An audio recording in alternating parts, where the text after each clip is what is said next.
At Direct Service Overhead, we know how much trust you put in the individuals who have the privilege of working on the components of your home.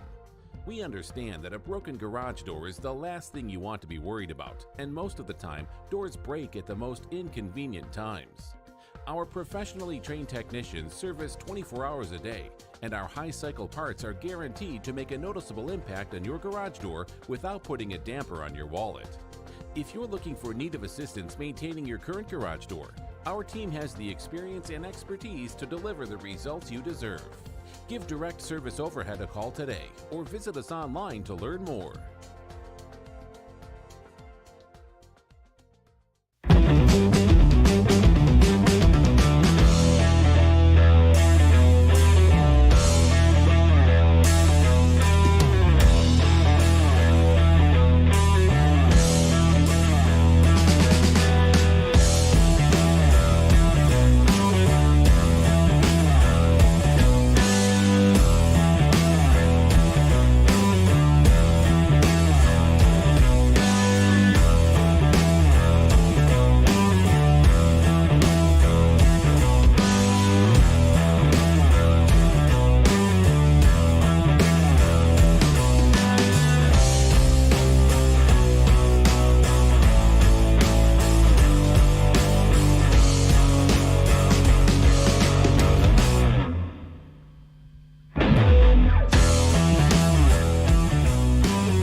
All right, 3, 2, 1. Yo, what's going on, Arkansas Razorback fans, SEC fans everywhere? Welcome to the one and only Pig Trail Network. Hosting creator here, Ty Hudson. Hope you guys enjoyed last night. I think a lot of you did. I was gonna crack open this cigar and smoke it last night, but you know, I've been informed that. I've been asked to not smoke cigars inside the house as they leave behind a pretty bad stench. I think it's a great stench myself. In fact, it's not a stench at all. It smells wonderful. So, So Walsh committed to Arkansas last night. That was absolutely huge. Another 5-star for Coach Muss, the Muss bus. It just keeps. The Muss bus just keeps growing. It's absolutely fabulous. It's wonderful. All right. We have it smells like a win. That's right, it does. It smells like V for victory. This is a smaller one. I usually smoke the bigger, fatter ones, but a friend of mine gave this to me, bought me this. I forgot why, but she bought me like a whole pack of them, and you know, they're kind of small. Not really my type, but you know, I'll smoke it if it's a cigar. If it's wrapped in tobacco. Yeah. All right. So shout out, of course, to the sponsors of the Pig Trail Network YouTube channel. That being, I have to pull my notes up. I mean, I know, like, you've got things typed out for the day. You've got your show notes and everything typed out. I want to make sure I'm all caught up here. But Direct Service Overhead, who will repair and or replace your garage door. They operate out of Central Arkansas and Northwest Arkansas. We showed some pictures the other day of some stuff that they do, and they do good work.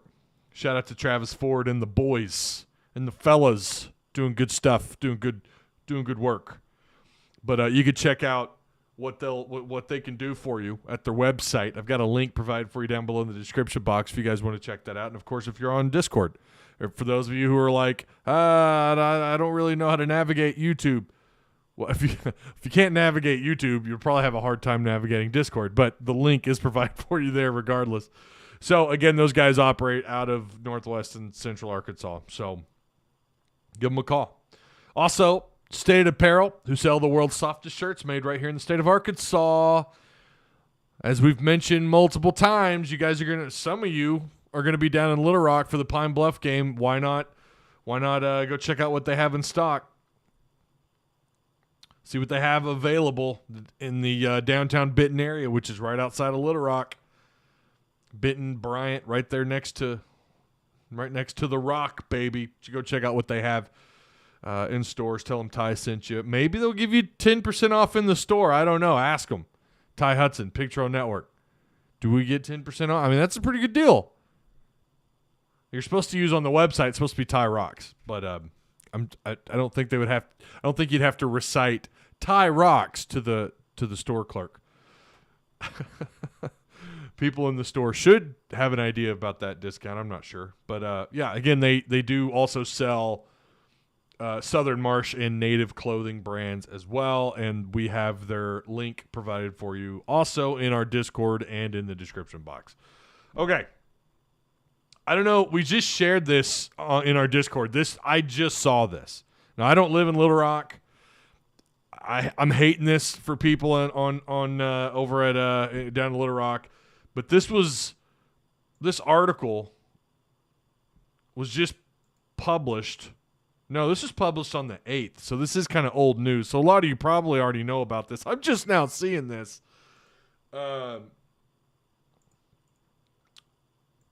There it is. So, Dish customers lose KT HV signal in fee dispute. You guys can read it, but a fee dispute between TV station chain Tegna Inc. and the Dish Network Corporation has blacked out Channel 11 of Little Rock from the menu of tens of thousands of Dish subscribers in Arkansas. One advertising executive with access to non-public numbers said that more than 72,000 Dish subscribers were affected in the Little Rock metropolitan statistical area, unable to watch the CBS affiliate. Programming from all 53 Tegna stations nationwide vanished from Dish screens on Wednesday. So I'm not going to read this whole thing, but this is a dispute between Tegna. I have never even heard of them, but between Tegna and Dish. So a lot of you, this is old news, obviously, who are down in Little Rock. You're very well aware of this, but I just saw this on Twitter, and apparently this article was on October 8th, written at 2:02 p.m. So several days ago. So that sucks. I'm feeling for you people down in Little Rock. Fortunately, you should still if you're in our Discord, we'll share. There might be a couple of Twitch channels that stream it, and there's even some YouTube channels. I won't do it because I've already kind of gotten in trouble with copyright issues when I live streamed the Major League Baseball draft not long ago. You know, when Heston Kjerstad was a top pick, we streamed it. Yeah. And so I'm not going to dare do that. But there are other YouTube channels that have from time to time streamed these games. You used to be able to you could Reddit stream games, but I know of people who used to watch Rams games that way. Certain Rams people in this area who would watch Reddit live streams. So just there are options out there, but I hate it for you guys down in Little Rock. That is such crap. That just sucks. Pipe tobacco smells awesome, doesn't it, man? Pipe tobacco does smell good. I don't know. Like my grandma and grandpa smoked cigarettes. Like there's a distinct difference between cigars and cigarettes. Cigars just smell so good. All right, do me a favor. Like. Get the likes up. Subscribe if you guys haven't already. Also, some huge news for the channel. Did not think we'd get here this quickly. I kind of wanted to wait a little bit towards like the middle or the end to talk about it. We've gone up, 20 or so subscribers in the last, I want to say 72 hours, which is cool, really good. We hit 600,000 total views on the Pig Trail Network 2 days ago. I was going to talk about it, and I thought, you know what, let's wait till Friday. And I was going to bring it up last night, but again, I wanted to wait. I kind of like Friday's like I don't know. It's one of my favorite shows to do because we get to break down Auburn a little bit. We get to break down Arkansas and Auburn. We get to break down the matchup and just kind of get caught up on everything on Friday. So I wanted to talk about that on today. 600,000 total views. In fact, we streamed Walsh last night, and that ended up being I think we're close to like 5,000 views. I'm not really sure. Sorry, answering DMs. So, yeah, it's huge. It's a big, I try to celebrate everything, all the success that this channel has, and 600,000 views is incredible. It's absolutely incredible. So, appreciate you guys. I really do appreciate it. Wouldn't be here without you. You guys are awesome. Did we share this stream? And we didn't. In Hog Life from the Ground Up page. I'm gonna make sure we get it there. Oh no, that's not the link I wanted to share. Hang on just a second here. We'll get this thing rocking and rolling. I'm really excited about this matchup. I don't know about you guys, but I'm like stoked for this Arkansas Auburn matchup. A lot of things have to. A lot of things need to happen in this game. Defense, and this was the Discord question. So let's get to that. The Discord question. Does the defense, and again, this is not just for Discord. You guys can answer it in the live chat. You can answer it for those of you who are watching this later, after the fact, after the show. But does the defense get back on track against Auburn this weekend? So, and I typed out here in that thread. These Discord threads are so cool. Auburn offense is physical. They have two capable backs and a squirrely but very experienced quarterback in Nix. Does the Razorback defense show up this weekend? Austin BF 7025 says if that don't, it's cause it's cause for a real concern. I think he meant to say if they don't, it's cause for real concern. One more 24 says pretty sure we're gonna swap to a 4-man front this week, so we shall see. Yeah, we talked about that on the Wednesday show. I think that they have been working out in the 4-man front. Now I have heard that they've done that in other weeks too, but apparently it was a little more than normal. Who knows? So yeah, that hopefully will help things out. Turkey says I think they do. And go flat out destructive mode. Bo Mix will not have fun. John Big Suey says it just depends. Our D-line hasn't done a lot to get pressure to the quarterback, forcing our linebackers to spy on them more. Ridgeway needs to penetrate this weekend for our run defense to be solid. Big Man Ross says I think we do, but we need to get constant pressure and keep Bo Nix from running downfield. I'm calling 4 sacks from our defense. 4 sacks against Auburn? You think so? I think they have one of them. I think Auburn has one of the most experienced offensive lines right there with Arkansas. And Eagle says should sell out for the run. Make Nix beat us alone.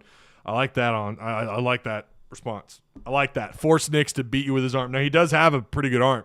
I know I'm going to say that, and people are like, "What? No, he hasn't done jack crap at Auburn with his arm." But watch him run around. He extends plays, and then he's capable of finding an open receiver downfield. He has the arm talent. The problem is, I think it's all up here with Nix. I really do. It seems like when he scrambles and he gets out of the pocket, he's either going to hit someone open, or more times than not, he's just either going to throw the ball away or he's going to miss his target entirely. You can have all the arm talent in the world. If you don't have it upstairs, doesn't matter. I remember early in Ryan Mallett's career at Arkansas, that was kind of a question. Okay, he's clearly got an NFL arm as a young quarterback at Arkansas, but does he have it upstairs? And we saw for those 2 years, he was very capable. Unfortunately, couldn't get it all put together in the NFL. Tyler Wilson, I would argue, probably limited arm talent, but I think really high IQ. He had small hands too. I can remember that. People making a big deal about that and why he didn't stand much of a chance in the NFL of making a roster. But I would argue that maybe even Brandon Allen didn't have a ton of arm talent, but really high IQ quarterback, good decision maker, really good at detecting pressure. As soon as the pocket started to collapse, Brandon knew what to do with the ball, especially his last year. So some guys can have all the arm talent in the world if they don't have it upstairs. And so I kind of wonder if and based on what we've seen over the years with Nix, I mean, a lot of us are very, very well aware of what Nix can do.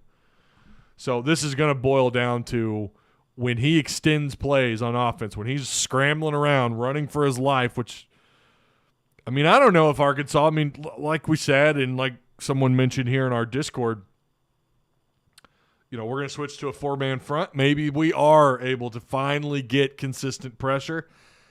I'll believe it when I see it. I'll say that much. I will say that much.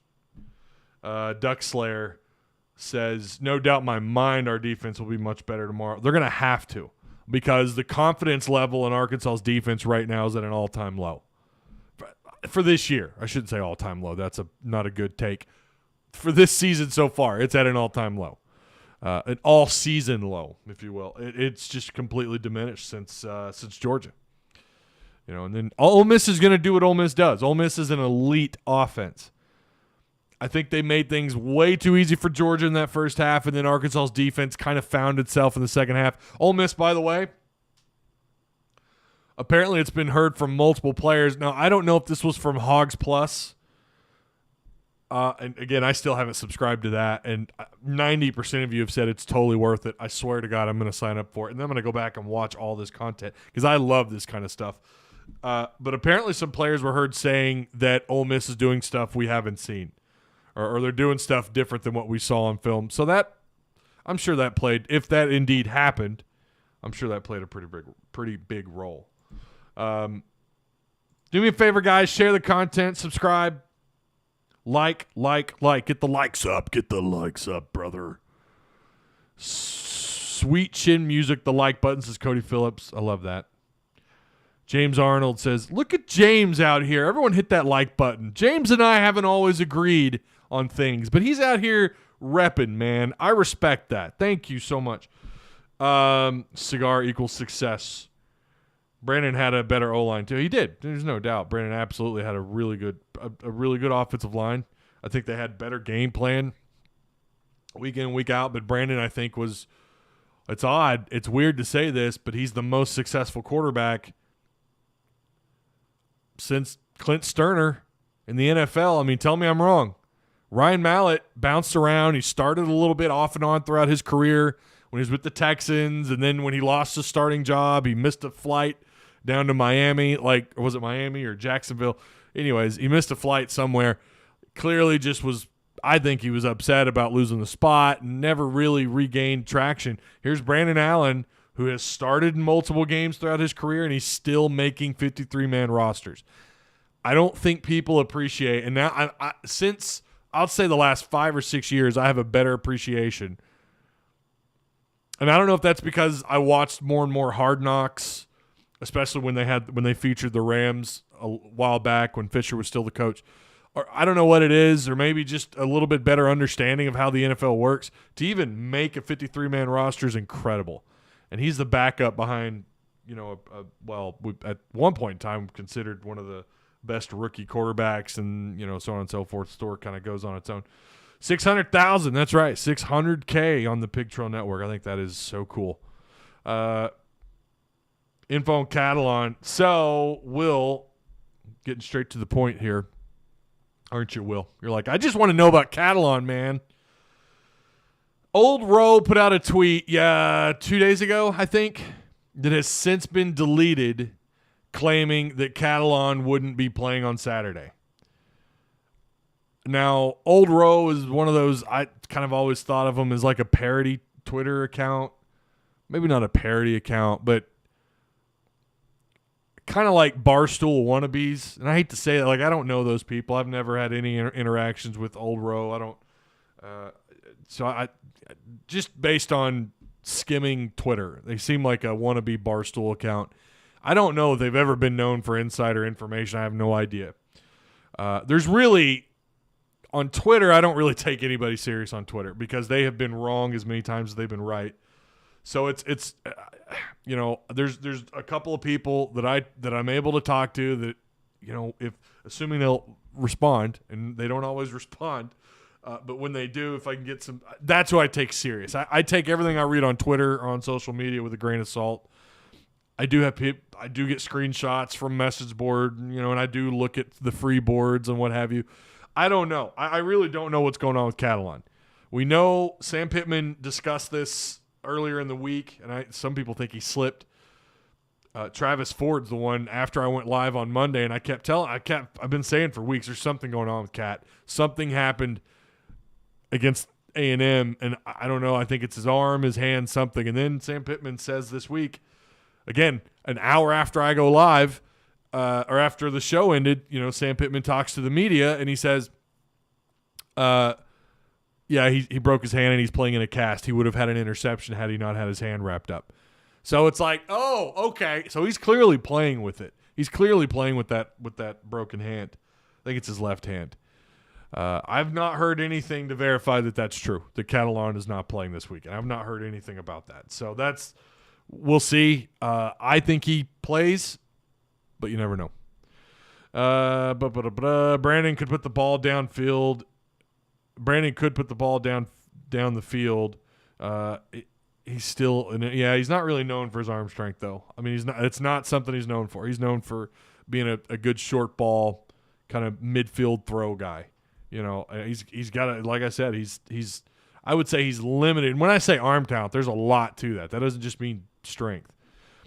Touch on the ball and your wind up and going through your, going through your wind up. There's different stages when you have the ball in your hand and letting it go to rip, right? There's more to it than when you say arm talent. There's a little bit more to it. And I don't think he has the strongest arm. I don't think he's even in the same area as like Ryan Mallett or Felipe Franks or KJ Jefferson. He has the NFL brain for sure. If he had a better arm, there's no telling what he could do. Yeah, exactly. I agree. If he had a little bit stronger arm, yeah, and we've seen him throw some nice deep balls, but to do that consistently and kind of have that reputation, he doesn't have that reputation. Old Row is just frat guys. Laugh out loud. No real credibility as far as claims like that. Funny account though. Oh, okay. I know Barstool is. I know they're mostly they're parody, right? They're kind of sports parody. I'll be at the game tomorrow. Look at you, Cody. I'm on my way from Hardy, Arkansas to Fayetteville. I'm already to Conway. Grats, man. I hope you have a good time in Fayetteville. I hope you guys have you got to do the norms. You got to go to Wright's Barbecue, which is right by the NWA Mall. You just keep going like you're heading to Springdale. If you're coming off 71 Business, it's Main Street in Johnson. You hang a left. There's Locomotion to your right. You hang a left down there, right? And then it's on your right. It's like a couple blocks down on your right. You got to go to Wright's Barbecue. If it's not rainy, maybe go play some putt-putt golf at Gator Golf or Locomotion. They're both good. They're both good putt-putt golf scenes, although I haven't been in a while. What else? Of course, Dixon Street. I don't know how old you are, but Dixon Street, you've got to hit it up before and after, probably tonight and then tomorrow after the game. Go watch some games down at JJ's or wherever. What else? Maybe I also recommend, for those of you who don't like Wright's, all like one of you, I don't know who likes Wright's. You're from another planet if you don't like Wright's Barbecue. But Whole Hog, these are not sponsors, but Whole Hog, good stuff down at Fiesta Square. Been going there for years. Maybe catch a flick. Go support your local movie theater, Razorback Cinema, Fiesta Square, either one of those in Fayetteville. There's also one down the road here in Springdale if you're staying in a hotel outside of Fayetteville. Plenty to do. I love it when you guys come to come to Fayetteville, because I know a lot of viewers and listeners are not from or live in this, the Fayetteville, Springdale, Rogers, whatever, Farmington area. A lot of you are coming from all over the state. So I hope you guys have a good time. And please, if you're in our Discord, share some pictures with us. I don't ask that enough. I don't ask you guys to. I wish that we should share more pictures when you guys. I like it when you guys do that. Okay, Going to my first Fayetteville game against Missouri, eating suggestions and things to do. I just mentioned a couple of barbecue joints. I'm a Fayetteville OG. All right, I'm OG. I was born in '83 in Fayetteville at the old Washington Regional Hospital. I swear by Jim's Razorback Pizza. Been going there for decades. I think now since moving to Springdale, I don't go there as much. Like Springdale does not. The pizza joints in Springdale suck. All right, they just do. Fayetteville's where it's at. Highly suggest Jim's, assuming it's still Jim's. There's Jim's and then there's Jimmy's, and there is a difference. Jim's Razorback Pizza. Highly recommend it. Yeah, he did. Brandon Allen did have 7, which is still the record. 7, I think it's still the record. 7 touchdowns against Mississippi State. He did. Catfish Hole, there you go. Down on Weddington, Catfish Hole, absolutely. What else? I mentioned Gator Golf. Support local businesses, man. When you come up here, like they're up against these corporate giants, and don't get me wrong, some of those places are great, but hey, you get an opportunity, stop by these local establishments, support local businesses. I'm a big fan of entrepreneurship and all that stuff, and these people up here, hard times. You guys know. I don't have to tell you anything you don't already know. COVID, along with bullshit restrictions and all this crap. It's time to start supporting local businesses and all the odds that are stacked up against them. Try to eat and shop local if you can. I know it's expensive. I get that. You'd rather walk into a Walmart than go to, who's the equivalent here? Harps, I guess. Not really. But you get what I'm saying. Now I'll shop. I'm not going to lie. I'm going to continue to shop at Walmart. It's hard to defend or I'm not going to die on that hill. So, but try to, as far as eating, right? Eating establishments around here, try to support your local businesses. There's some good eating joints in Springdale. There's some real good stuff in Springdale. Spring Street Grill. What's that place on Thompson, 71 Business? My wife and I, Neil's Cafe. Neil's is pretty good. I already mentioned Jim's Razorback. Maybe some of you will like Jimmy's. I'm not really a fan. All right. And there is a difference too, by the way. And their thin crust Supreme pizza. Oh my God, it's so good. Let's get to it. Let's break this bad boy down. We already talked about Jordan Walsh last night, so we can mark that one off. Tickets are sold out for this 11 a.m. kickoff against Auburn. If the environment is anything close to the UT game, and knowing the Fayetteville crowd, it could be. Even for an 11 a.m. kickoff, which I don't think it could be close. It could be close to the UT game. But the Hogs, regardless, will have a pretty big advantage. But let's get those decibels up. Sam Pittman's talked a lot about the decibels. Let's get them up. Let's get them up over 100. So, yeah, if you have an opportunity, if you got tickets or someone's offering you some tickets, take them. Go to the game. Be rowdy. Sammy P wants you to be loud and proud. So don't let up. Make Auburn regret the travel to Fayetteville, which they, we'll see if they do or not. I also did not type out my score once again. I have my winner, and I have an idea of what the gap's going to look like, but I didn't actually write down a score, so we'll cross that bridge when we come to it. All right, Auburn on offense. Let's talk about what they do on offense. It's different than what Gus Malzahn read. Gus ran more of a zone read offense. Bo Nix just really had a hard time in that offense. I don't know that he ever really – he was very inconsistent with Gus Malzahn. A lot of Auburn fans kind of disgruntled, and here he is. He's still there with Harsin. But they ran the zone read a year ago. Now it's more of a up-tempo pro-style spread offense, similar to the zone read, but not really. They can run in between the tackles. That's something they can do really well. A lot of downhill run game stuff with play action throws down the middle of the field. They'll try to throw. They'll try to get Bo Nix, knock him loose. Right? They're going to try and run him out more, let him extend plays. That's what he does. He's slippery.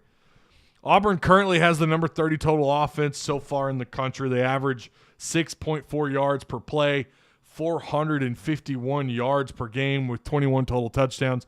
They're 24th in the country on third down conversions. They're sitting just roughly right at about 46%, that's really good actually. 57th overall passing offense. They average just south of about 246 yards per game. Auburn has indeed trailed their last 3 games, so that's something to keep in mind. They lead the league in drops. I saw this. This was sent to me, a screenshot. They lead, and I didn't know this. They lead. It may not. I'm pretty sure it's true. The guy that sent it to me is very accurate information giver. So 22 drops. That's more than Arkansas. They're averaging close to 4 drops per game. So a lot of people, and some people in their media, and I did see this, that there have been complaints from either fans or from certain members of the media that's had a pretty big speaking of that has had a pretty big impact on Nix and his confidence of being able to spread the offense out more because these receivers are dropping balls. Arkansas for the first 4-5 games, I mean, they had to be averaging about 3 drops a game. And Treylon Burks, I mean, he had 2 drops in the opening game against Rice. I think if you took off half these drops, KJ Jefferson probably has an accuracy hovering around somewhere north of around 68 to 70% completion ratio.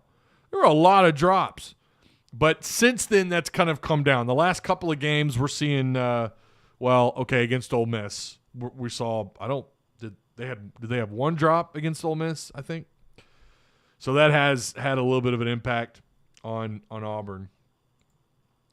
Auburn right now, Arkansas's favorite at almost 60%, 59.7 according to ESPN's Football Power Index. The spread right now favors Arkansas 4.5 points. Again, Auburn coming into this thing 4-2, 1-1 in conference play.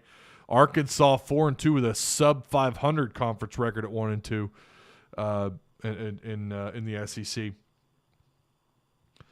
So, again, in the over-under sitting at 54. But the spread in favor of Arkansas at 4.5. So, Auburn, they have some guys on offense besides Bo Nix. And I think a lot of you know who Tank Bigsby is. Although Tank Bigsby might be seeing his role decline a little bit in this offense thanks to a young standout running back in Jacquez Hunter, who, by the way, if I remember right, was not highly recruited. I might be getting him mixed up with one of their other backs, but I'm pretty sure Hunter was not highly recruited. I remember preseason getting ready for the season and kind of looking over notes and something I found about Jacquez Hunter was that I want to say he was like a 3-star. So, but he on the year has 47 carries for 465 yards. That's just south of 10 yards per carry. He does have a 94-yarder under his belt. He's got 3 rushing touchdowns. Tank Bigsby came into the year. A lot of people, including myself, thought he was one of the top backs in the SEC. And I think his role is starting to diminish a little bit. Or he's starting to have to, carry the load a little bit more running back by committee. So Tank on the year, 84 carries, has fewer yards at 458, but has almost 5.5 yards a carry. He's got a 51-yarder, his longest from line of scrimmage. He does lead Auburn in rushing touchdowns with 5 rushing touchdowns. Bo Nix on the year, out of 185 attempts, he has 107 completions, 1,196 yards through the air. His completion ratio, again, these guys, they drop a lot of balls, but I still, even based on what I've seen just from Bo, it looks like he can extend plays and he can make things happen. He can make magic happen when he runs outside of the pocket. But he's also just as capable. And he hasn't turned the ball over. For some reason, I thought he had at least 3 or 4 picks. He's only got 1 pick on the year. But he tends to just throw the ball or overthrow, or he'll throw it away. But he can be dangerous. And so he's averaging his completion ratio, again, just south of 58%. 6 passing touchdowns. He's been sacked on the year 6 times. On the year, both quarterbacks between he and TJ Finley have been sacked 7 times. So I don't know. 4 sacks on Bo Nix just doesn't seem possible for Arkansas. I hate to say it. We talked about that in Discord. Arkansas ranks, what'd I say, 103rd? 103rd. I don't know where Mr. Elite Defensive Line has gone these last several weeks, but I'm never going to let that go, man. I'm never going to let it go. I'm telling you, I'm like a shark, man. Once I grab a hold of something, I'm not letting go. I mean, especially when you go to multiple YouTube channels to shit talk, he didn't there. I don't think he did on the Mark Rogers, but he did come to my channel from watching that and told me I knew zero about the defensive line. I'm like, all right, okay. Well, we'll see. And here we are. They're 100, I think it's 103rd in the country. Quarterback pressures, we looked at it last week. I think they were averaging something like 3 pressures a game or so. They've got a lot of work to do. And it is a 3-man front, and it is a very linebacker-heavy defense. But, outside of a short burst from Trey Williams and John Ridgway, there just hasn't been a lot of production from the defensive line. And we did see them go a little bit of a forefront against Rice, and they still struggled. So I don't know. Maybe there's a reason why they have held off on going to this forefront. So – but you tell me they're going to get 4 sacks against Bo Nix. I have a hard time seeing that, considering they've given up just 7 all year between Nix and Finley. Their offensive lines, I mean, they're doing good work, and it's not impossible. It would not shock me, especially with Trey Williams, the way he performed. I mean, for a while there, for the first 4 weeks, I think he was top 3 in the SEC in sacks. He had 4 sacks. But we just haven't seen that production grow. They're capable of getting pressure. I think they are. Now the question becomes pursuing Bo Nix out of the pocket, right? Their leading receiver, Kobe Hudson, 19 catches, 267 yards with 1 touchdown. Their leading touchdown receiver is Demetrius Robertson, who has 21 catches. So he's actually their leading receiver. I don't know why. Well, they're going – yardage. He's leading – total receptions. He has 21 catches, 231 yards, 2 touchdowns. They're mostly healthy, as I understand it. I don't think they have too many players banged up. I mean, they might have some guys playing with injuries, but I don't think they're going to miss maybe 1 or 2 players, and they're not huge losses for them. So on defense, they have 16 sacks on the year. So we'll switch over to their defense here in just a second. I miss the old Jim's Razorback. There's still one in there's still a Jim's. I'm pretty sure it's still there, right there on the old 6th Street on Martin Luther King, where Firehouse Subs. That used to be an IGA like 20 years ago. That was an IGA. Used to buy comic books at that IGA. First arcade I ever played. It's kind of sad when I walk into that. Well, I haven't been inside that Firehouse Subs in a while, but I remember when they first opened it, I'd walk in there and be like, I'm standing where I used to play Galaga for the first time in 1989 when I was like 6 years old. A lot of memories. That's my side of town. Used to ride my bike down to IGA. Try to buy cigarettes. I did. I was that kid. I wasn't an angel, all right? 4 sacks, that is half our total on the year. Maybe if Williams comes out on fire because Ole Miss double teamed him all day. They're going to have to get, again, they're going to have, if they want to get consistent pressure, they're going to have to change it up from their 3 front. There's no doubt. Doesn't Bo have the Auburn record with passes without interceptions? I know he has, I think he's coming up on the record for most snaps taken by an Auburn quarterback. I don't know about that one. Maybe he does, but in terms of incompletions, it's been rough. That's what I was talking about earlier. I wasn't talking about him turning the ball over a lot. He tends to he's not the most accurate quarterback. Brandon Sullivan says 32-17. Again, the Discord question, if you guys want to get in on it. Does the defense get back on track against Auburn? I think that's a big one.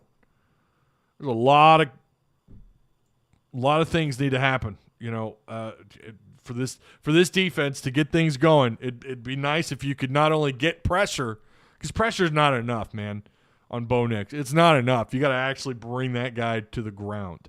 sack him. I'd love to see them get north of a couple of sacks. I don't know that I see it, but I'd love to see it happen. Defense needs a confidence booster. Right downtown. Let's see. In Prairie Grove, there's a gym's also. Yeah. I think Auburn has trouble covering Knox. He could have a big game. Boy, I tell you. Could you – and that's the other thing, too, and I had this written down. Imagine – so we talked about last week how Knox has kind of found his place in this offense, but that was just one game. Let's see him do it again. Right? Let's see him do it 2 weeks in a row. Roger Spence says 43-31 Hogs. That's a lot of points. Keep up the good work. I appreciate that, Roger. Thank you, man. You guys remember, hit the like button, subscribe if you haven't already, share the content. Wow, Randy Hilliard says 4 sacks, 3 INTs. Hogs win 42-7. Boy, that is. Could you imagine Arkansas having that kind of day? And look, I'm not going to say that can't happen, because with this crowd, even though it's an 11 a.m. kickoff, that it'd be nice if this was a 6 p.m. or whatever, 7 p.m. But Fayetteville gets loud, and I think Arkansas has the talent on defense. We just haven't seen them put it all together in terms of getting consistent pressure and bringing a quarterback down to earth.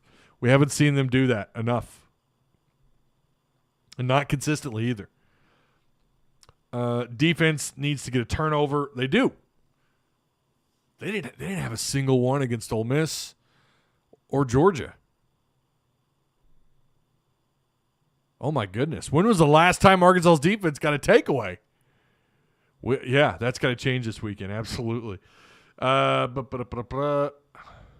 Defense is exposed, says Big Donnelly. Happened last year around this time. You're right about that. If we don't switch it up, we are in for another barn burner. Got to put together a complete game. I couldn't agree more. I could not agree more. Great call, Ty. Defense is the biggest key. I feel like Ole Miss was a fluke defensive day, but these injuries we don't know about. It's a key factor, and Sam Pittman does not. I think he'll let stuff slip, but I don't know if that's on accident or not. I don't know. Our secondary kind of got exposed, and getting pressure needs to happen, says Brandon. I think Auburn has trouble covering. Oh, we already read that one. Hang on. Trying to scroll up here. Make sure I didn't miss. We really need this bye week bad, brother. You're not kidding. You're not kidding. So imagine if you get the dub today or tomorrow. I mean, it's okay. Morse can't hurt us anymore. So you're supposed to take it a week at a time. I get that, but you feel pretty confident about your chances against Pine Bluff, especially down in Little Rock.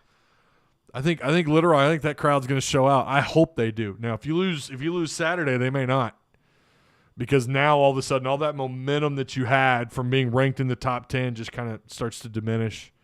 So, but you win if you beat Auburn, you beat Pine Bluff. You're going into your bye with a 6-2 record. You're bowl eligible. You get a week to get healthy. We're going to be thanking God. We're going to be thanking the good Lord if that happens. We're going to be and we're going to be thanking the good Lord for the bye week, because you talk about a necessity at this point. Oh my goodness. Arkansas is moving some guys around on the O-line still, apparently. Yeah, they are. Just wondering, because I believe I read that yesterday. So they talked about last week. They talked about Crawford and Jalen St. John, the 2 tackles, moving them around. Now I figured they would move Crawford to right guard, seeing as how he was the backup right tackle. But it sounds like they're going to move him to left guard. But they worked with the 2s. I don't know if they worked with the 1s this week or not. I don't think they did. Ty Clary's going to move over to the right tackle spot. So there's going to be some movement there up front. But that's kind of been ongoing. I still think you're in pretty good shape on the offensive line. I really do, even without Wagner. So is J-Cat out due to the broken hand? What? So, yeah, we answered that earlier, Zach. That's just that's a rumor from Old Row. That's a rumor from Old Row, Arkansas. No one that I know of has confirmed that. No one that I asked someone actually who would know, and he responded. And I'm not going to say who this individual is, but I asked, is Sam Pittman or anybody talked about Catalan's availability for the remainder of the year? And, of course, kind of asked a follow-up about Slusher, but the response was he hasn't said anything. So, I mean, as far as I know, there's no known knowledge from a media, and that's a media member, from a media member standpoint of Catalan missing. That doesn't mean that he plays or doesn't play. That just means as of right now, we don't know. Brandon Sullivan, Arkansas is moving some. Oh, I already read that damn question. Good grief. Brandon Smith, yeah, you're doing great. Yeah, you're doing great. I'm local to born, raised in hog country, and love your channel. I appreciate that. I appreciate the kind words. 600,000 views is incredible. I did not expect to be at 600,000 in mid-October. Really didn't. I guessed probably November, end of November, early December when basketball started, when basketball got going. Maybe even going into bowl, going into the bowl time of the season maybe. I did not expect to be there this quick. It's awesome. Ty played Toon Blast with Arky56. My dad's name is Arky56 in here. Let me tell you why you don't see him chatting. Number one, he's got to go to work at 12. Number two, he usually comes into these 11 a.m. shows. He doesn't know his YouTube password. Arky56, who is my dad, doesn't remember his YouTube password. I have to go to his house and help him change this once a month. I just haven't been over there to. True story. That's why you don't see him chatting. I know he'd be griping about the Cardinals right now with them firing their manager.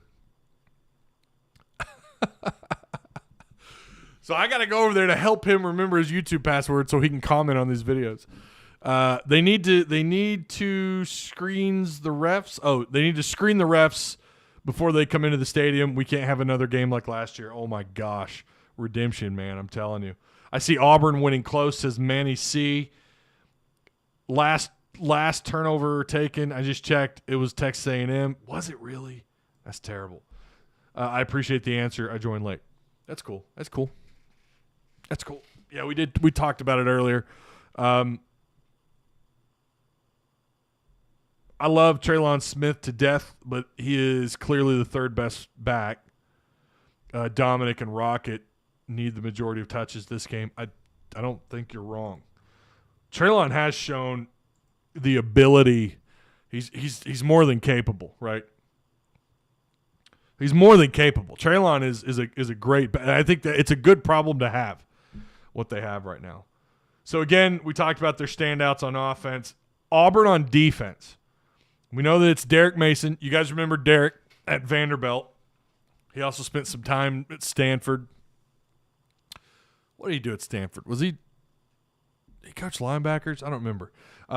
They'll show you all kinds of different looks from their defensive front. They'll run a 3-4. They'll run a 3-4, but it's a multiple. It's kind of what we wanted to see out of Arkansas this year. They'll switch from a 3-4 to and it's 3-4, not a 3-2. It's a 3-4. They'll kind of run a base 3-4, but then they can also transform to the 4-2. The kind of the traditional quote unquote nickel defense. Don't be shocked if they sometimes only rush two guys, drop players back. That's most of the time I could see them doing that, and I wrote that, and I probably should have just ignored. I should have wrote that. I think we're going to see a lot of 3- and 4-man, maybe 5-man rushes from Auburn to slow down Arkansas's run game. They're 35th in the country in sacks on defense, 6 games, 16 sacks. Most of those came in 2 games, 7 sacks against Akron and 3 against LSU. And I think they had, I want to say it was Georgia State or Alabama State. One of those two, they had 3 sacks. But then against ranked opponents between Penn State and Georgia, they had a combined just 1 sack against ranked opponents. They've got the 22nd overall run defense, giving up just south of about 3 yards per carry. They've given up 5 rushing touchdowns. In this day and age, for them to only be giving up about 104 rushing yards per game on the ground in the SEC is pretty impressive. So this will be an interesting matchup. For if you like trench warfare, this might be one of those games. And again, I have a feeling you're going to see a lot of 3- and 4-man fronts, probably mostly, or a lot of 4-man fronts. I think you're going to see them, even if they don't have a 4-man front, they're probably going to bring 4 or 5 on a lot of the plays. Against Arkansas, though, you have to watch. I mean, they'll beat you in all sorts of different ways. They'll go north-south. We know they'll go north-south. They'll be stubborn about going north-south. In fact, they'll rush Traylon Smith 10 times in a row north-south.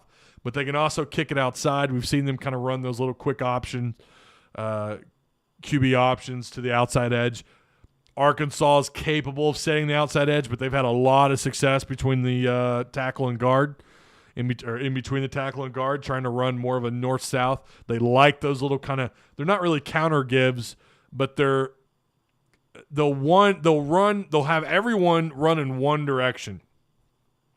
Now, a counter give works a little different where the running back takes a false step and then cuts the other way and then takes the handoff. That's a counter give. It's kind of like a post handoff counter run. It's more or less a counter run where the running back will, everyone, including the left guard, you'll have people moving one direction and the running back will do the same and then he'll change direction. You can't see my hands. He'll change direction and go the other direction. They do a lot of that. Auburn has proven that they can stop that. They can slow that down. So this to me is a game where I really think, because their secondary has given up. Their secondary's not been the greatest. They're 52nd in the country in pass defense, giving up nearly 220 yards per game through the air with 8 passing touchdowns given up. I feel like, and I've said this so many times, we said this about Georgia, and they couldn't do it. The reason why they couldn't do it is because that's the best front seven in all of college football. It was crowded the entire time. It felt like they were rushing 8 guys. And it was so hard, for KJ to go through his reads. He couldn't dissect the defense quickly enough because of how fast Georgia is, how good their midfield and their coverage was. They were forcing KJ to maybe look a little bit softer in his coverage, looking for those check down throws. You shouldn't have that problem. You definitely didn't have that problem against Ole Miss, and you shouldn't have that problem against Auburn. They're not as quick as Georgia. They're not as quick. They have talent, but they're not as quick as Georgia. And they have speed. But again, they're not as quick as Georgia. Georgia's been the only team this year to really show and prevent Arkansas from stretching the field out. I feel like that's what they need to do. They need to stretch out the back end of that Auburn secondary. They need to force those safeties to bounce back a little bit. Need corners to drop back more than 6 or 7 yards for coverage. Give a little bit of cushion. Need to spread them out, and because Auburn, I think, is going to want to stack the box and try to stop or eliminate or contain what Arkansas does so well on offense, which is, it's a power run. I think that, we sit here and talk about that, but there's no doubt in my mind Kendall Briles is going to try and establish the run early. And maybe that's the right thing to do because it's clearly worked for them most of the season, again, outside of the Georgia game. So they're going to need to stretch the back end of that defense, the back end of the secondary, get those linebackers to spread out more, try to set the edge a little more, try to run outside the tackles more. But you understand why they try to do the north-south thing, try to run in between the center and guard or in between the tackle and left guard, because they want them to come in tight. And then all of a sudden, that can also have an effect on the defense. Now they're going to watch the middle of the field more, and now that sets you up for fade and go routes down the field and just drop bombs. I think that's what they're probably going to do. Kendall's probably going to do. But you should have some success against their secondary. They're not – I would argue that's – they have talent back there, but I feel like it's their least talented spot on their roster is in their total secondary. Not that they don't have some ball players there, because they do. They're going to talk about some corner. They're going to talk about a safety.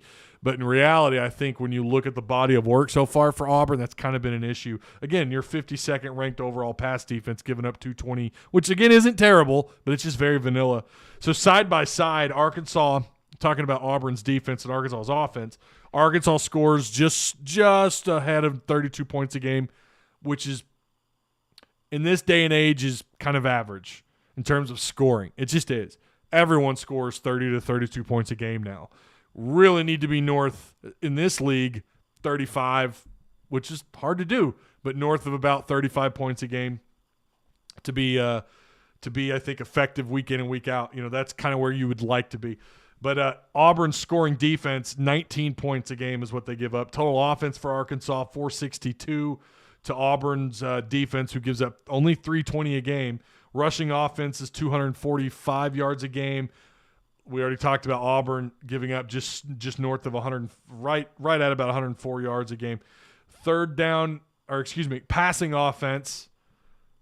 Boy, this font because I write my notes now in Discord. You guys can't see it, but I have a note page on Discord that I made private. But the font is really small. Their passing offense, Arkansas averages just right around 217. They give up about 216, 217 through the air. Auburn does. Third down percentage, not good for Arkansas. It's bad. You're just south of 37% at 36.8. They are a defense that gives up third downs 35% of the time. Red zone offense, Arkansas about 89%. Their red zone defense is sitting at 94. Arkansas's averaging sacks allowed at 1.5. Auburn's averaging about 3 sacks a game. Tackles for loss, Arkansas's numbers have dropped for a little while. They're just south of 8. Now they're just right around 6. Auburn has about 8 tackles for loss per game. Again, I think their strength is in their front core of their defense. So, do we even want to discuss the special team woes that kill momentum that we have to eliminate?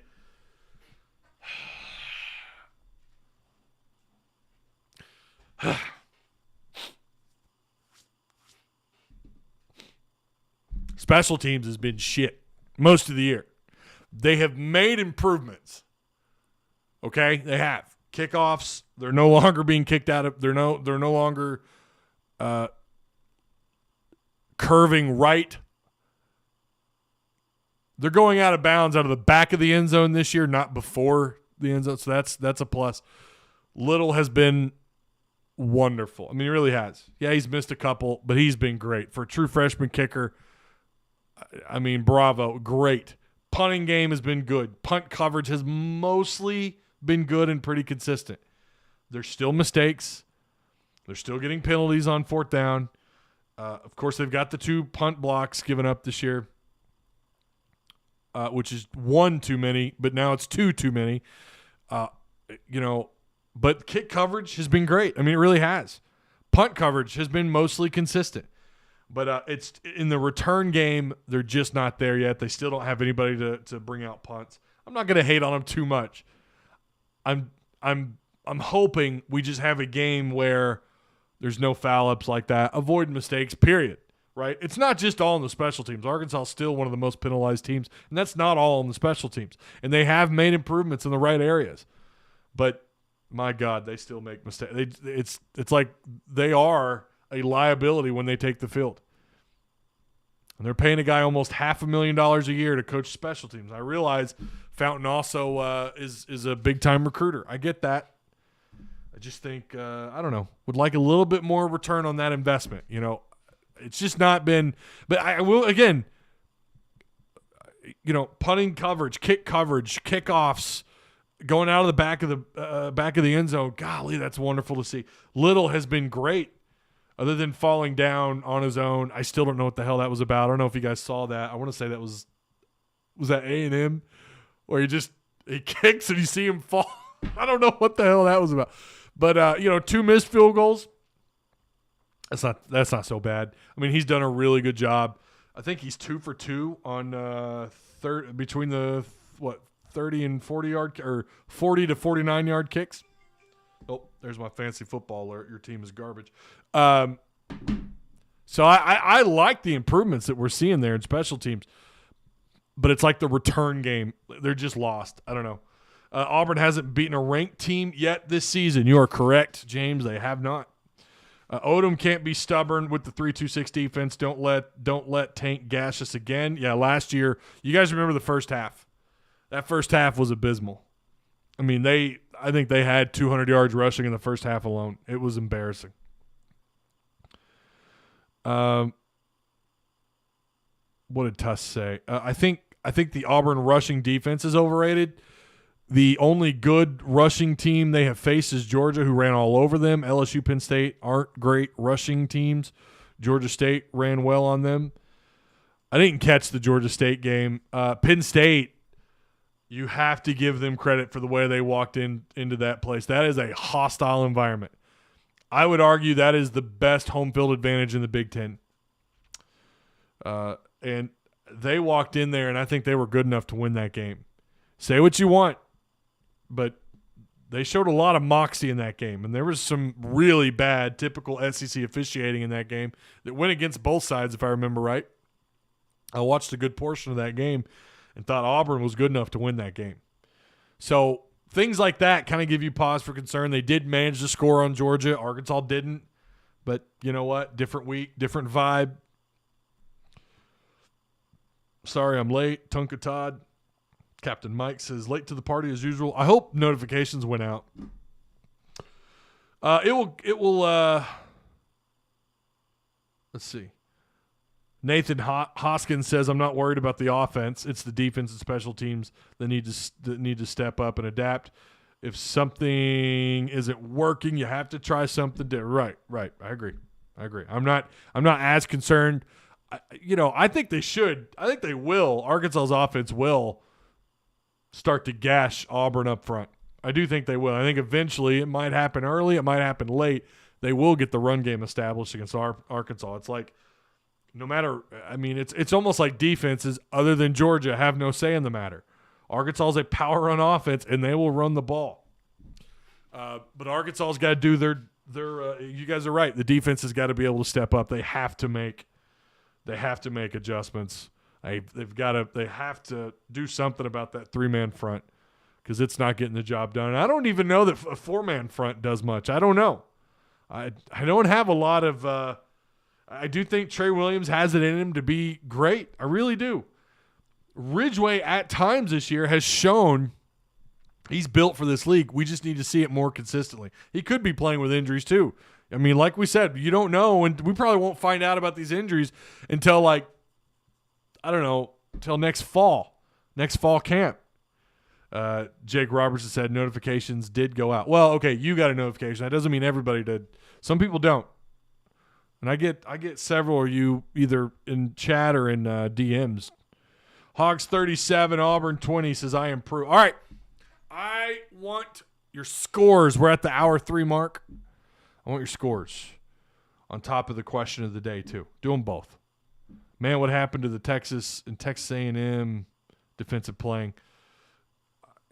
That's a good question. I don't know. They got to hop back on that horse this weekend, though. Harsin is going to stroke out. That dude is intense. He is intense. You're right about that. Wouldn't be poetic if Auburn comes down to a special teams mistake by Auburn. Wouldn't it be poetic? Yeah. Alex Henderson says 42-24. Defense shows up. Eagle says 35-17. Defense doesn't show up. 35-21. Tonka Todd says 42-28. High scoring, 41-33. Make sure I got all my notes here. Got everything I need. All right. Flying Blind says 41-33. My apologies. Need to have Burks, Thompson, Knox, Jackson, and Morris on the field at the same time, says Alex Henderson. Jake Robertson says 31-28. Arkansas, right? Yeah. Okay. They need to play last year's Auburn fumble pregame over and over and over and over and over and over. I hope they're using that every week leading in to this week. Well, going into last week, it's been Georgia dealing with Arkansas as the Cinderella. That was the narrative. They got tired of hearing about it. That was the narrative all week. Georgia's going to use this. They're going to use this, and they did. In a game day, 11 o'clock, ESPN game day atmosphere, and they had to pile that on top of it. And then the following week against Ole Miss, you have the Matt Corral redemption tour against Arkansas. Well, because of what happened last year. By the way, he had 2 to 3 picks that were dropped, so there's that. I didn't come out of that Ole Miss game mad. I really didn't. I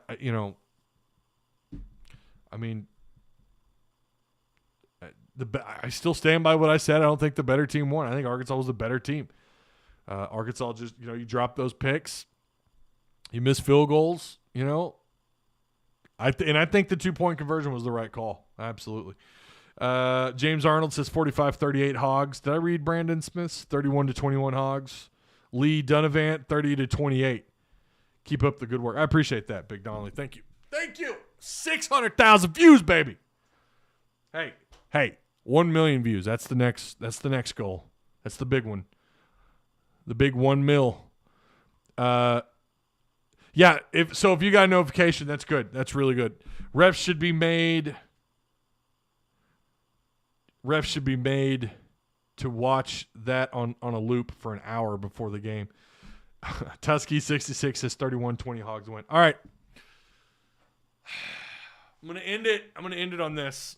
By the way, go Bulldogs. Go Fayetteville tonight. Auburn concerns me quite a bit. Harsin, pretty intense. I think they know that Arkansas fans and probably this coaching staff and a lot of those players are still pissed about what happened a year ago. And I think he's going to have Auburn prepared. What's my record on the year? 5-1. Am I 5-1? I thought Arkansas was good enough to beat Ole Miss, and I picked them to beat Ole Miss. I was wrong. Arkansas is at home. Finally. You're going to be at home this week, and then you got to – to me, Little Rock – I mean, you're at home for Little Rock, but, that's good. But this is a big game for a lot of different reasons. That momentum that you had kind of dwindled. And look, guys, people at the beginning of the year were picking Arkansas to not even make a bowl game, all right? A lot of reputable college football analysts said Arkansas is going to be lucky to make a bowl game. Right now, as it stands, if you take care of business, you're good enough, you're going to go into the bye week already bowl eligible. That's huge. And then you've got some tough games left still. You still got Alabama. You got to go on the road, play LSU. Mississippi State, who's salty, right? Mizzou, who, they've got their own issues, fired their defensive line coach. But all of a sudden, this sets this game up like it could really change. Arkansas already has changed the narrative this year. They already have. They were the Cinderella story for a good portion of the year, coming out of the Texas game, coming out of the A&M game. Everyone was bought in. And now you kind of feel like that momentum is dwindling. You have 2 straight losses, even though they're against ranked opponents. You wonder if Arkansas, if Georgia, I don't think Georgia beat them 2 weeks in a row, but you kind of wonder now, does this losing streak that you're on, it's not a real one. It's 2 games. I don't even know if it's a streak, but not really. It's just 2 games. But how does Arkansas respond? And I just don't know. I just don't know. No, I'm kidding. Taking the Hogs, baby. Of course the Hogs should win this damn game. Are you kidding me? Come on. Auburn is outmatched here, right? Their front 7 good, respectable, but Arkansas's power run game, only team that could stop them this year was Georgia. Georgia's clearly a national title-looking team. They're going to be in the playoffs. Unless they have a meltdown, which is possible, Georgia's going all the way. They look like what Alabama did last year and LSU did the year before that, only it's all on the defensive side of the ball and they're respectable on offense. Here's Auburn. Auburn, to me, this is year 1 versus year 2. Sam Pittman's established. Harsin's still getting those guys going. I like the Hogs. I like them because I think they're more physical. I think they're better. I think the developed talent, not the recruiting roster, but the developed on the field talent is better. Arkansas's the better team. Traylon Burks, who's looking more and more like Traylon Burks. He's getting better week to week. KJ Jefferson, are you kidding me? We haven't talked enough about this guy. He looks like a damn superstar in this offense. Wish we could have seen more of that against Georgia. You know, had he not been hurt in the second half against Texas A&M, there's no doubt in my mind they hang 30-plus on A&M. Yeah, the A&M that beat Alabama just last weekend.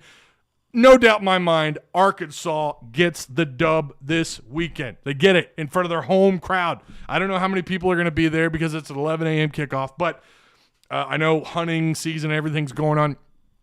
But Arkansas fans will show out. I think they'll show out. But if they're there, they're going to be loud, home field advantage. I think they're going to they've got their own narrative this week. That bullshit loss from a year ago, thanks to SEC officiating, they want that back, and they're going to get it back this weekend. My score, I don't know if they put up a ton of points. I didn't have a score ready, but I'm going to say, what's the spread, 4.5? I mean, that probably is close. I would say I'm going to go 32. I'm going to go 32-28. 32-28. 32-28. I better write that down. 32-28 is I think it's going to be close. I think it's going to be a tough game. I don't know, but then again, if if they do everything they're supposed to, this could be a lot worse. I don't know, but to me, there's three scenarios that could play out: Auburn by a little, Arkansas by a little, or Arkansas by a lot. Those are the three scenarios. I'm taking the Hawks. I think them Hogs, how Houston Nutt used to say, I think them Hogs are going to do it, and they're going to get back on track. I'm hoping that they flirted with the 4-2 more this week during camp. Or during install for Auburn. I hope we see them utilize that this week. There's some issues here. I am worried about their backs. Both their running backs are good enough, right? Their running backs, we know what they did last year. And by the way, it was last year about this time when the defense just collapsed. Does Auburn, especially with the injuries, those are concerns. Arkansas's got guys playing banged up, right? Now you have Dalton Wagner on the offensive line. You're having to make some moves up front. You're concerned. We still don't really know what's going on with Catalan, Monteric Brown. We haven't heard anything. You know, we saw him hobbling around, and then he gives up a bomb. There are questions, and there's things that we just don't know, and we're going to find out a lot more. But I feel like regardless, Arkansas is good enough. I think the developed talent is there. It's better than what Auburn has, and I just think, again, home crowd, Hogs are going to be happy to be home. I like the Hogs. I do. The one dislike is Bo Nix. Like I said, all those people can, everyone's entitled to their opinion, but even dislikes count as views. I mean, so it's whatever. Watching here in Saudi Arabia, 34-27, Hogs after being behind a half from David Elam. Scott Painter, I'll watch your video 500,000 more times to get you to that mark. I appreciate that, Scott Painter. That's really kind words. David Elam says, cannot afford to lose 3 in a row. Coaches know it. Will be a great game, but will be difficult early. Mike and Mary Hoggard says, don't look now, but the Hogs have found their offense. They've gotten better, baby. They're getting better. I think that Georgia game, like I said, I think Georgia held a mirror up in front of them, and they found their mistakes, and I think they're correcting them. We'll see. Now, it could also be that Ole Miss's defense is just that bad, and they are bad. They are a bottom 4. Not much has changed from a year ago. But I feel like they took that step in the right direction. They need to cover, says Captain Mike. Todd Maston says, to end this, you better play early Kyler. Oh my gosh. You just dropped Squidbillies. I used to love that show. I'm a real buck nut. That show's hilarious. Used to watch all those Cartoon Network lineups. Aqua Teen Hunger Force back in the day. Hey, Ty, lunch break. What's up, Kate? It's good to see you here live. I see you come back and you always comment. I appreciate that. If you had $1 for each of those views, you could buy a seat on the next Bezos rocket launch. I mean, they do pay me, but it's definitely not that. I'm nervous too, says Kate, but believe the guys will clinch it up and bring Auburn much sadness. Putting my coin on the Hogs. Happy Friday and Woo Pig Suey. Big Donnelly says 45-17. We have some demons to exercise, and Auburn is the whipping post. Yeah, buddy, let's go Hogs, says Scott. Arkansas offense shines and defense get their crap together. Woo damn pigs, says Big Donnelly. Howdy, handsome. Oh, thank you. You're going to make me blush. Eagle says, Ty, what about that? What about the stat that 5 out of 6 games we didn't allow a score in the first quarter? I haven't actually updated that stat. But, yeah, Arkansas in the opening first and fourth quarter. Gosh, going into – what game was that? Going into the A&M game, we talked about it. We'll reconvene next week on that, on the first and fourth quarter stat. It's really interesting. Arkansas had played really well and like allowing next to 0 points. I think it was 0 points the first 4 weeks, and then fourth quarter I think they had allowed like 10 points or something. Yeah, we'll revisit that. We'll revisit that next week for sure. All right, subscribe, share the content, like the stream, and indeed, happy Friday. You guys enjoy it. Enjoy the game tomorrow. We will be live for the post game. I hope to see you there, and hopefully, what I say, 35-28. Hopefully they win, right?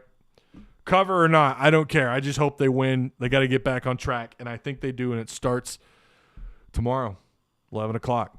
All right? I feel like I'm forgetting something. Any uniform updates? I have no idea on uniforms.